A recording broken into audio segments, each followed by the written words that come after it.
Alors ça s'est passé dans un petit village loin d'ici, en Afrique. Et dans ce petit village, il y avait une jeune femme. Cette pauvre jeune femme, elle était malheureuse. Elle avait un mari méchant. Il n'était jamais content, toujours de mauvaise humeur, toujours à lui faire des reproches pour rien, comme ça. C'était toujours pareil, toujours pareil. Et cette pauvre jeune femme, elle était accablée, accablée. On la voyait passer dans le village, la tête baissée, les épaules basses, l'air triste, triste, triste, toujours pareil. Et puis un jour, quand même, elle en a eu assez. Parce qu'elle n'osait jamais protester, mais un jour où il avait été particulièrement désagréable, elle a dit non, ça ne peut plus durer, il faut que je fasse quelque chose. Alors, elle est allée voir le sorcier du village. Et elle lui a raconté son histoire, elle lui a raconté sa peine, et le sorcier l'a écouté longtemps, elle a parlé longtemps, il a tout raconté. Et puis, le sorcier a dit, bon, bien, je comprends que tu en as assez. Je peux faire quelque chose pour toi. Je connais un remède qui peut rendre ton mari gentil et doux comme un agneau. Mais pour le préparer, il me faut 3 poils de la moustache d'un lion vivant que tu auras arraché toi-même.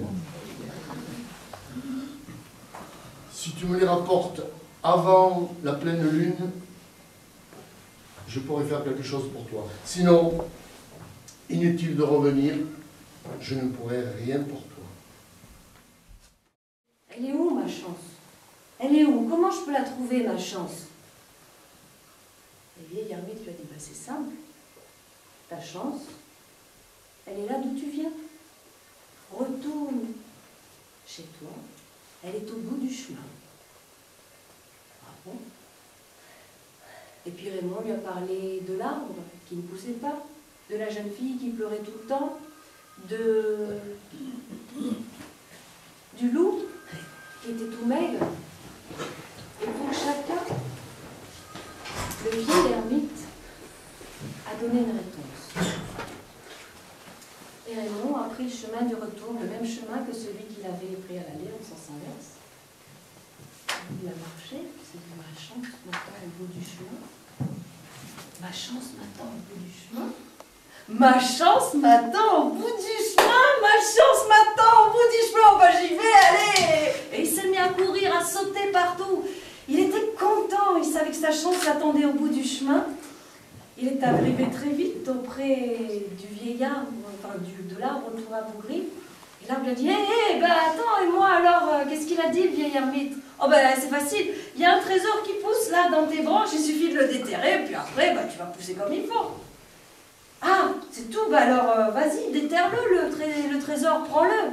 Ah non, non, non, non, non, non, non, moi, j'ai pas le temps, ma chance m'attend là-bas, au bout du chemin, écoute, tu trouveras quelqu'un d'autre, salut. Ma chance m'attend au bout du chemin, ma chance m'attend au bout du chemin, ma chance m'attend...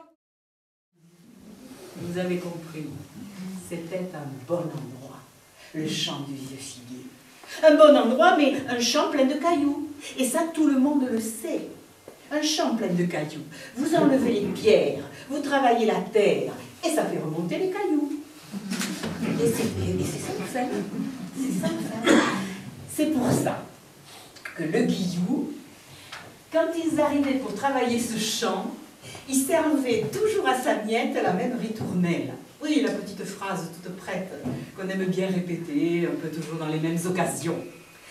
Alors, ce jour-là, ça n'a pas manqué. Il était là, sur le bord du champ. Il a attrapé sa bêche, et puis il l'a remise là-dessous, il a scupi dans ses mains, il a rattrapé la bêche, et il a dit, ma pauvre miette, tu vois, hein, si on avait autant de louis d'or que j'ai fait remonter de pierre dans ce... c'est un tintement clair qui lui a cloué le bec. Au Guillou, le tintement clair que fait le fer contre le fer de la bêche qui s'est enfoncé contre le fer du coffret tout rouillé qu'il a fait remonter. Un coffret, comment vous dire? Bon, vous voyez les boîtes de galettes bretonnes qu'on achète quand on va en voyage pour faire des cadeaux, que c'est bien parce que les galettes sont bonnes et après on peut y mettre du sucre ou des gaufres. Vous voyez? Bon, eh bien, deux fois comme ça, et là c'est pareil. Le Guillou a posé sa bêche, il a pris son couteau, et quand il a réussi à faire sauter la rouille, à ras-bord, ouais, à ras-bord, le coffret plein de pièces d'or.